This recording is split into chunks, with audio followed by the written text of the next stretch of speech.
आज की क्लास में हम पढ़ेंगे हाइड्रोस्टैटिक के बारे में। हाइड्रोस्टैटिक स्टैटिक मतलब होता है स्थिर अवस्था, हाइड्रो मतलब होता है पानी। तो इसमें हमको क्या पढ़ना है कि पानी क्या रहेगा, जो भी लिक्विड रहेगा स्टैटिक के फॉर्म में रहेगा, स्थिर अवस्था में रहेगा, तो उसमें कितना प्रेशर लग रहा है। The term hydrostatic means the study of pressure exerted by a liquid at rest. जब हमारा लिक्विड क्या रेस्ट पोजीशन में रहेगा तो कितना प्रेशर आ रहा है, लिक्विड कितना प्रेशर लगाएगा, वो इस टॉपिक पे हमको पढ़ना है। Direction of such pressure is always perpendicular to the surface. हमने पहले भी पढ़ा है, प्रेशर जो रहता है हमेशा नॉर्मल टू द सरफेस रहता है, 90 डिग्री टू द सरफेस रहता है। अब आता है टोटल प्रेशर। टोटल प्रेशर क्या होता है, जैसे मेरे यहाँ सरफेस है, यहाँ पे एक वर्टिकल प्लेट रखा हुआ है और ये पानी है, पानी यहाँ पे भरा हुआ है, ये वर्टिकल प्लेट है, ये कर्व भी हो सकता है। अब क्या होगा, जब ये वाटर इस प्लेट के इस सरफेस के कांटेक्ट में आएगा तो एक फोर्स लगाएगा, इसी को हम क्या बोलेंगे, टोटल प्रेशर या टोटल प्रेशर फोर्स बोलेंगे। यही डिस्क्रिप्शन में लिखा है इसका। It is define as the force exerted by static fluid. ये फोर्स जो दिख रहा है ये कौन लगा रहा है, ये जो स्टैटिक फ्लूइड जो है, स्टैटिक लिक्विड जो है वो लगा रहा है। स्थिर अवस्था में जो पानी है वो इस सरफेस पे फोर्स लगा रहा है, प्रेशर फोर्स लगा रही है, हमेशा 90 डिग्री पे लगेगा, राइट एंगल पे लगेगा। ये कैसे रहेगा, 90 degree on a surface. Force exerted by static fluid on a surface. ये सरफेस क्या रह सकता है, या तो इधर प्लेन सरफेस रह सकता है, देखिए प्लेन सरफेस ही है ये, या तो फिर ये कर्व सरफेस भी रह सकता है, दोनों सरफेस रह सकता है। When the fluid comes in contact with the surface, जब ये फ्लूइड इसके कांटेक्ट में आएगा तो फोर्स जनरेट होगा।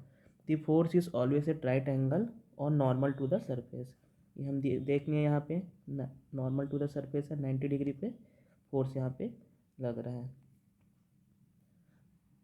इसके बाद आता है centre of pressure. Centre of pressure क्या है, अभी हमने देखा यहाँ पे प्लेट था, यहाँ पे स्टैटिक फ्लूइड थे, यहाँ पे फोर्स लग रहा था, तो जिस पॉइंट पे ये फोर्स लगता है उसको हम लोग क्या बोलते हैं, सेंटर ऑफ प्रेशर बोलते हैं। It is defined as the point of application of the total pressure on the surface. There are 4 cases of submerged surfaces. Submerged surfaces मतलब जो पानी के अंदर है, on which the total pressure force and centre of pressure is determined. हमको क्या करना है, टोटल प्रेशर फोर्स निकालना है और सेंटर ऑफ प्रेशर निकालना है 4 केस के लिए। पहला केस क्या है, वर्टिकल प्लेन सरफेस, दूसरा केस क्या है, हॉरिजॉन्टल प्लेन सरफेस, तीसरा इंक्लाइन प्लेन सरफेस, चौथा है कर्व सरफेस। सबसे पहले देखते हैं हम वर्टिकल प्लेन सरफेस।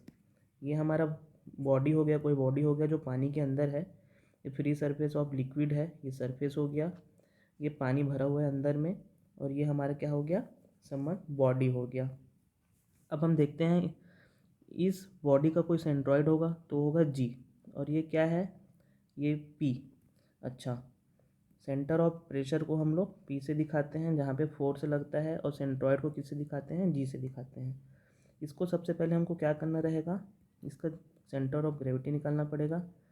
अब यहाँ पे हमको क्या पता चलता है, दो डिस्टेंस दिख रहा है, एक एच बार दिख रहा है, एक एच स्टार दिख रहा है। तो एच बार क्या है, एच बार डिस्टेंस है, ये फ्री सरफेस से सेंट्रॉइड तक के बीच का, दोनों के बीच का डिस्टेंस है, distance of centre of gravity of the area from free surface of liquid. और एच स्टार क्या है, distance of centre of pressure जहाँ पे फोर्स लग रहा है, टोटल प्रेशर फोर्स जहाँ पे लग रहा है उसको हम लोग क्या बोलते हैं, सेंटर ऑफ प्रेशर बोलते हैं। Distance of centre of pressure from free surface of liquid, यहाँ पे से यहाँ पे का डिस्टेंस क्या है हमारा, एच स्टार है। न्यूमेरिकल बनाना है, इसका एग्ज़ाम में न्यूमेरिकल आता है। ये 4 जो केस दिख रहा है हमारे पास, चारों केस से एक एक न्यूमेरिकल बनता है जो एग्ज़ाम में आता है, बहुत सिंपल न्यूमेरिकल है, बस उसमें हमको एच बार एच स्टार कैलकुलेट करना रहता है। इसके बाद यहाँ पे जो टोटल प्रेशर लगेगा, यहाँ पे जो टोटल प्रेशर फोर्स लगेगा, एफ का वैल्यू ये क्या होगा, ये होगा हमारा रो जी A into H bar, total pressure force. रो क्या है इसमें, डेंसिटी ऑफ वाटर हो गया, ये क्या है, total area of the surface, ये क्या हो गया, total area of the surface है। और centre of pressure H star, इसका एक डेरिवेशन होता है, इंक्लाइंड सरफेस के लिए इसका डेरिवेशन है एग्ज़ाम में कभी पूछता नहीं है ये, इसलिए मैं डायरेक्ट अभी फॉर्मूला बता रहा हूँ। एच स्टार क्या होता है? एच स्टार आप देख रहे हो, ये जो एच स्टार है ये हमेशा एच बार से ज़्यादा होगा। ये जो डिस्टेंस है यहाँ से यहाँ तक का डिस्टेंस, यहाँ से यहाँ तक के डिस्टेंस से हमेशा ज़्यादा ही होगा। तो H bar plus I G upon A H bar. I G क्या है? Moment of inertia of about centroid. इसके लिए, इस बॉडी के लिए मोमेंट ऑफ इनर्शिया निकालेंगे सेंट्रॉइड के अबाउट, वो आई जी है। ये फॉर्मूला याद रखना है, न्यूमेरिकल में काम आएगा। उसके बाद आता है incline plane surface. Incline plane surface, ये तीनों सरफेस प्लेन, हॉरिजेंटल और इंक्लाइन तीनों के लिए कॉमन है, जनरल फार्मूला बनाता है। तो देखते हैं, ये फ्री लिक्विड सरफेस हो गया, एक एंगल पे है थीटा। अब ये बॉडी था, पिछले केस में क्या थे? बॉडी क्या था? वर्टिकल था। इस केस में क्या है? ये इंक्लाइंड है, किसी एंगल पे है। तो सबसे पहले इसको क्या करते हैं? हम प्रोजेक्ट करते हैं इस पे, ए बी यहाँ पे प्रोजेक्ट किए। इस केस में भी, वर्टिकल प्लेन सरफेस के केस में भी इसको हम यहाँ पे प्रोजेक्ट कर सकते हैं वर्टिकल बॉडी के फॉर्म में। ये ए और बी हो गया, यहाँ पे से इसका सेंट्रॉइड जी हो गया और यहाँ पे इसका सेंटर ऑफ प्रेशर पी हो गया। यहीं पे हमारा क्या लगेगा? प्रेशर फोर्स लगेगा। इंक्लाइन प्लेन सरफेस में भी हम इस बॉडी को यहाँ पे प्रोजेक्ट किए इंक्लाइन प्लेन पे, तो ये ए हुआ, ये बी। अब इस बॉडी का सेंट्रॉइड यहाँ पे है जी, यहाँ पे सेंटर ऑफ प्रेशर है। इसको मैं यहाँ पे प्लॉट करता हूँ ऊपर डायरेक्शन में, तो ये जी डैश हुआ और ये हुआ पी डैश। अब फ्री सरफेस से सेंट्रॉइड के बीच का डिस्टेंस कितना होता है? H bar. और फ्री सरफेस से सेंटर ऑफ प्रेशर के बीच का डिस्टेंस कितना होता है? H star. इसका भी न्यूमेरिकल है, इसका भी न्यूमेरिकल एग्जाम में आता है। अभी फॉर्मूला बता रहा हूँ, और इसका डेरिवेशन आया नहीं है, डेरिवेशन करना है तो कर सकते हैं, लेकिन अभी मैं डायरेक्टली फॉर्मूला ही बता रहा हूँ।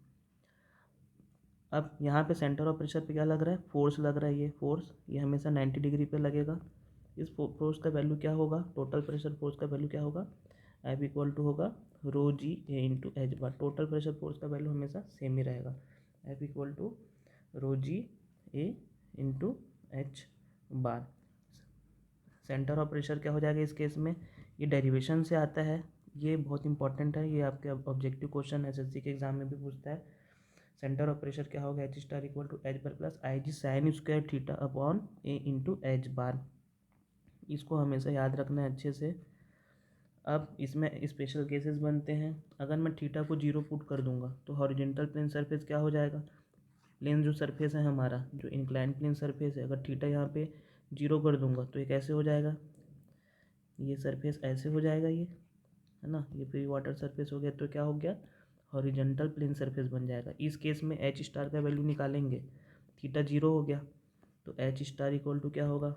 एच बार प्लस, ये पूरा 0 हो गया इसका वैल्यू, तो एच स्टार इक्वल टू कितना हो जाएगा? H bar. तो सेंटर ऑफ प्रेशर इस केस में, सेंटर ऑफ प्रेशर और ये डिस्टेंस एच बार डिस्टेंस सेम रहता है। सेकेंड केस देखते हैं, जब थीटा इक्वल टू 90 डिग्री रहेगा। तो theta equal to 90 degree, theta equal to 90 degree, तो ये केस बन जाएगा, बॉडी हमारा ऐसा हो जाएगा जो पहले केस में देखे थे वर्टिकल प्लेन सरफेस के केस में। इस केस में हमारा एच स्टार क्या रहता है? H bar plus I G upon A H bar. तो हमको इसका न्यूमेरिकल बनाना है। इसके बाद एक कर्व सरफेस भी आता है, उसको मैं नेक्स्ट वीडियो में बताऊंगा। अभी इसका न्यूमेरिकल करेंगे हम लोग। तो सबसे पहले दो फॉर्मूले इसमें इंपॉर्टेंट है याद रखने के लिए।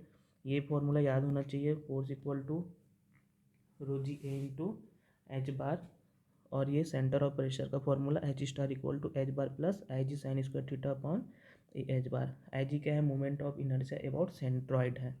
इसके लिए हमको सेक्शन दिया रहेगा, जो यहाँ पे बॉडी दिख रहा है, इसको कभी रेक्टेंगल सेक्शन दिया रहेगा, कभी स्क्वायर सेक्शन दिया रहेगा, कभी हॉलो सेक्शन दिया रहेगा।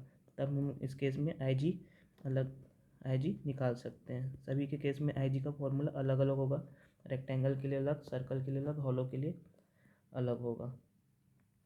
ये जो टोटल प्रेशर फोर्स निकला है, ये निकला है, इसको बोलते हैं स्पेसिफिक वेट इनटू वॉल्यूम। जो पानी के नीचे, इसी को हम लोग पढ़ेंगे बॉयंसी में, बॉयंसी फोर्स पढ़ेंगे। तो ये जो वॉल्यूम होता है, वॉल्यूम होगा जो पानी के अंदर जो बॉडी है, वो उसका वॉल्यूम क्या हो जाएगा? उसका एरिया कितना है? ए, और उसका हाइट कितना है? H bar. और इसको क्या बोलते हैं? स्पेसिफिक वेट को क्या बोलते हैं? रो इंटू जी। तो यहाँ से ये फोर्स बना। इस आगे आएगा buoyancy force, centre of buoyancy. तो उसमें ये फॉर्मूला को भी पढ़ना है। अभी हमको हाइड्रोस्टैटिक में 2 चीज़ ध्यान में रखना है, ये टोटल प्रेशर फोर्स और सेंटर ऑफ प्रेशर। 3 केस है हमारे पास,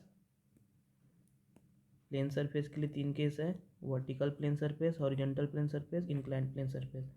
हमें एग्ज़ाम में इंक्लाइंड प्लेन सरफेस से क्वेश्चन मिलेगा और वर्टिकल प्लेन सरफेस से, कभी कभार हॉरिजॉन्टल प्लेन सरफेस से भी क्वेश्चन मिलते हैं। मेरे ख्याल से ये टॉपिक समझ में आ गया होगा। अगर कुछ भी डाउट है तो आप पूछ सकते हैं। Okay, thank you.